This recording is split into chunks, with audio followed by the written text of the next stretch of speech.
Elliot Barnes lived a life of routine. Every day was a mirror image of the one before, a carefully orchestrated symphony of predictability. He woke up at 7 a.m. sharp, ate oatmeal for breakfast, savoring each bite as if it were a ritual, and took the 8:15 train to his accounting job. Elliot thrived on predictability. The rhythmic clatter of the train tracks was like a comforting lullaby, guiding him to his destination. He enjoyed the orderliness of numbers, the quiet satisfaction of a balanced ledger. Each entry, each calculation was a piece of a puzzle that fit perfectly into his world. His life was a perfectly aligned spreadsheet, devoid of surprises. The sunset marked the end of another day, a day that had gone exactly as planned. I like things to be just so, a place for everything and everything in its place. It's the little things that bring me peace. Elliot's evenings were equally uneventful. The walk home was a time for reflection, a moment to unwind from the day's meticulous activities.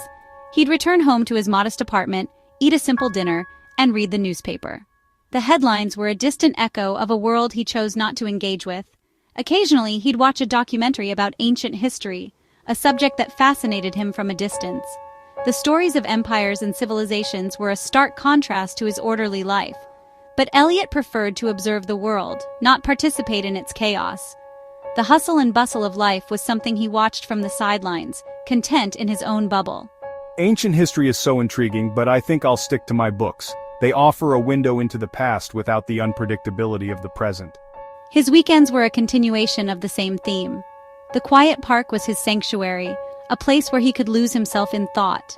Elliot would visit the local library, browse through history books, and immerse himself in the tales of yesteryears. The library was a treasure trove of knowledge, a place where he felt at home, and meticulously planned his meals for the following week. Each item on his grocery list was carefully chosen, each meal a testament to his love for order. He lived a solitary life, content in his own company and the predictability of his routine. The quiet streets and serene parks were his companions, offering solace in their stillness. Little did he know a storm was brewing on the horizon, threatening to upend his carefully constructed world. The dark clouds were a harbinger of change, a disruption to the tranquility he so cherished.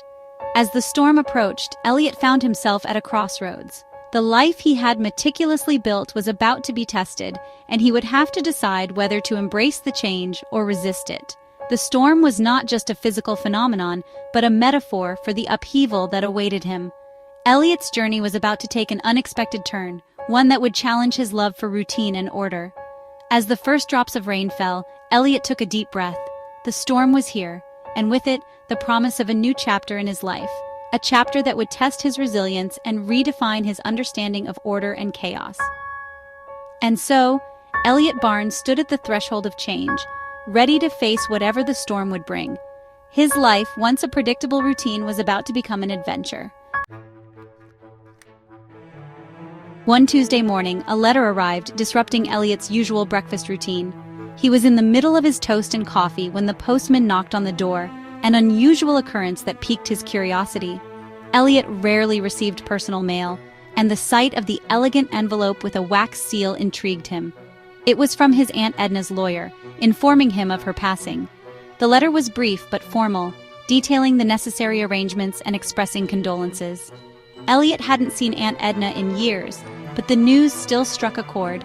Elliot felt a pang of sadness.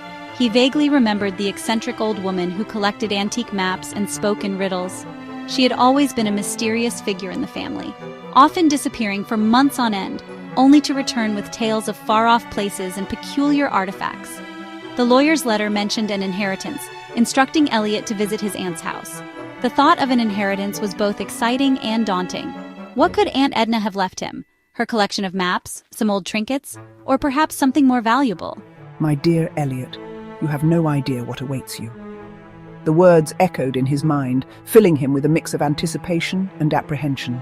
Intrigued, Elliot took the afternoon off work, a rare occurrence for him. He informed his boss of a family emergency and hurriedly left the office, his mind racing with possibilities. He arrived at his aunt's house, a rambling Victorian mansion on the edge of town.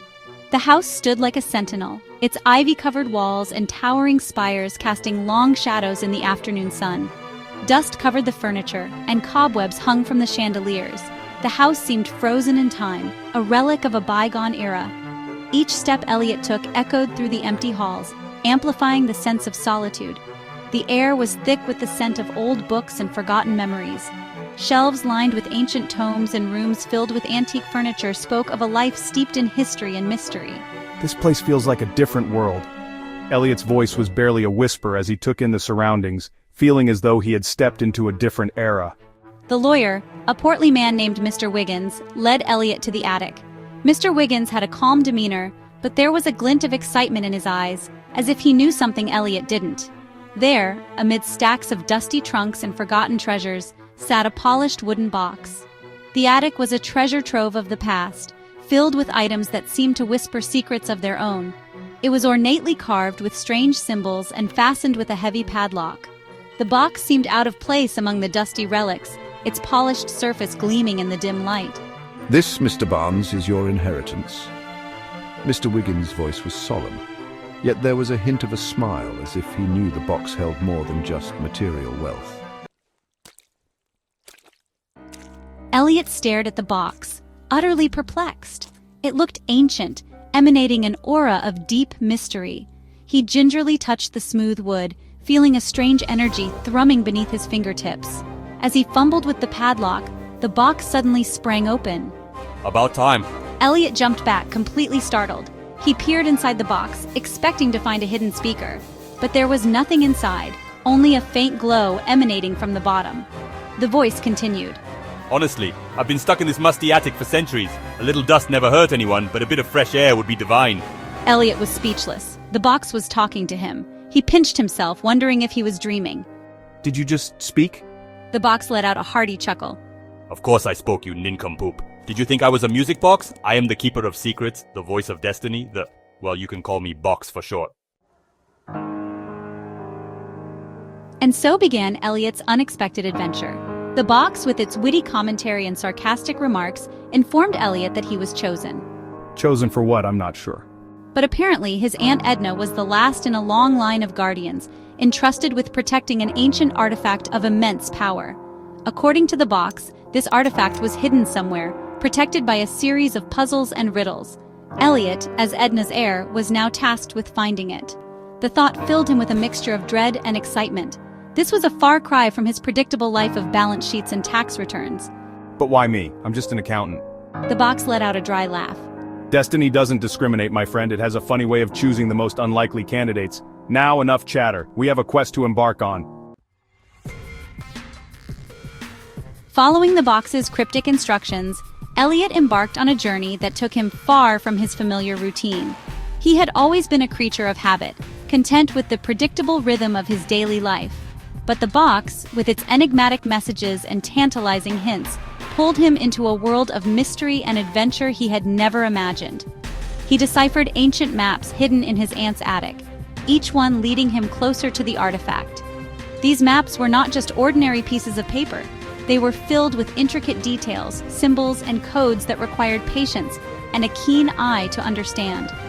Elliot spent countless nights poring over them, his mind racing with possibilities and theories. He solved riddles carved into weathered tombstones in forgotten cemeteries. These tombstones, covered in moss and worn by time, held secrets that only someone with Elliot's determination could uncover. He often found himself wandering through these eerie places at dusk, the fading light casting long shadows that seemed to dance around him. He even braved the bustling streets of Marrakesh, following clues whispered by street vendors selling spices and trinkets. The market was a sensory overload with vibrant colors, exotic scents, and the constant hum of haggling voices. Yet, amidst the chaos, Elliot found the subtle hints that guided him further on his quest.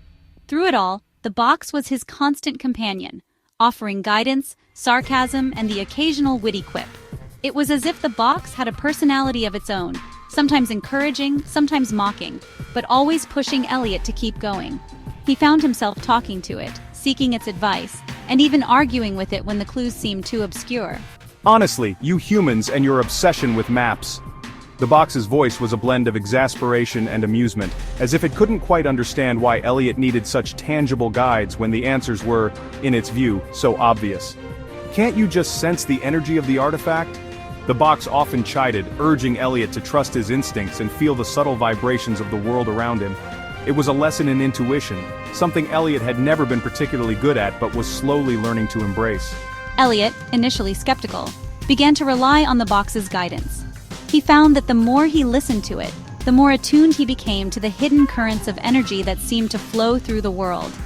It was as if a new sense was awakening within him, one that connected him to the artifact and his family's legacy.